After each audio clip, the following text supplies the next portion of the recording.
Raviteja, Harish Shankar combination అనగానే గతంలో వీళ్ళ కాంబినేషన్లో వచ్చిన మిరపకాయ సినిమా గుర్తుకు వస్తుంది. అంతకుముందు వీరిద్దరి కాంబినేషన్లో షాక్ మూవీ వచ్చిన మిరపకాయ సినిమా మాత్రం తెలుగు ప్రేక్షకులు ఎంటర్టైన్ చేసింది. ఇప్పుడు చాలా ఏళ్ల తర్వాత వీళ్ళిద్దరు కలిసి మిస్టర్ భజన్తో ఆడియన్స్ ముందుకు వచ్చారు.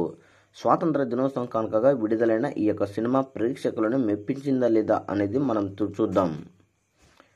మిస్టర్ బచ్చన్ నిజాయితీ గల పోలీస్ ఆఫీసర్. ఒకసారి తన రైడ్తో ఒక పెద్ద వ్యాపారవేత్తను ట్రాప్ చేసి పట్టుకుంటాడు. ఆ తర్వాత కట్ చేస్తే మిస్టర్ బచ్చన్ ఉద్యోగం నుంచి సస్పెండ్ అవుతాడు. దీంతో తన సొంత ఊరికి వస్తాడు. అక్కడ అతనికి పెద్ద మ్యూజిక్ ట్రాప్ ఉంటుంది. అక్కడ స్థానికంగా ఉండే జిక్కీని తొలి చూపులోనే ప్రేమిస్తాడు. కట్ చేస్తే ఆ ఊర్లో ముత్యం జగ్గయ్య అనే రూలింగ్ పార్టీ ఎంపీ ఉంటాడు. అతని చేయని అక్రమాలు ఉండవు. ఎవరైనా ప్రభుత్వ అధికారులు తన జోలికి వస్తే వాళ్ళ ప్రాణం తీసేస్తూ ఉంటాడు. ఈ క్రమంలో ఇన్కమ్ ట్యాక్స్ డిపార్ట్మెంట్ వాళ్ళను మిస్టర్ భజన్పై ఉన్న సస్పెన్షన్ ఎత్తేస్తారు. అంతేకాదు అతనికి ముత్యం జగ్గయ్య ఇంటిపై ఇన్కమ్ ట్యాక్స్ రైడ్ చేయమని ఒక పెద్ద టాస్క్ అప్పగిస్తారు. ఆ తర్వాత మిస్టర్ భజన్ జగ్గయ్య ఇంటిపై తన సిబ్బందితో కలిసి ఐటీ దాడులు నిర్వహిస్తాడు. ఈ క్రమంలోనే మిస్టర్ భజన్ ప్రభుత్వం తనకు అప్పగించిన పనిని పూర్తి చేశాడా లేదా అనేది ఈ సినిమాలో స్టోరీ.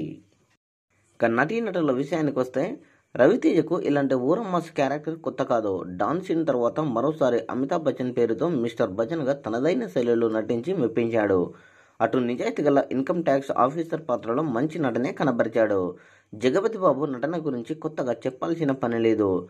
మరోసారి విలనిజంతో చెలరేగిపోయాడు. సిద్ధు జొన్నాలగడ్డ కాసేపు ఉన్నంతలో టిల్లు మార్కు నటనతో ఆకట్టుకున్నాడు. హీరో తండ్రి పాత్రలో నటించిన తనికెళ్ల భరణి అందులో జీవించాడు.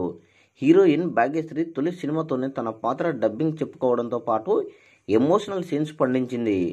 గ్లామర్ ప్రదర్శనతో ఎలాంటి మొహమాటం పడలేదు. నటిగా మంచి భవిష్యత్తు ఉంది. చాలా ఏళ్లు బాబు మోహన్ ఈ సినిమాలో మంచి పాత్ర పోషించాడు.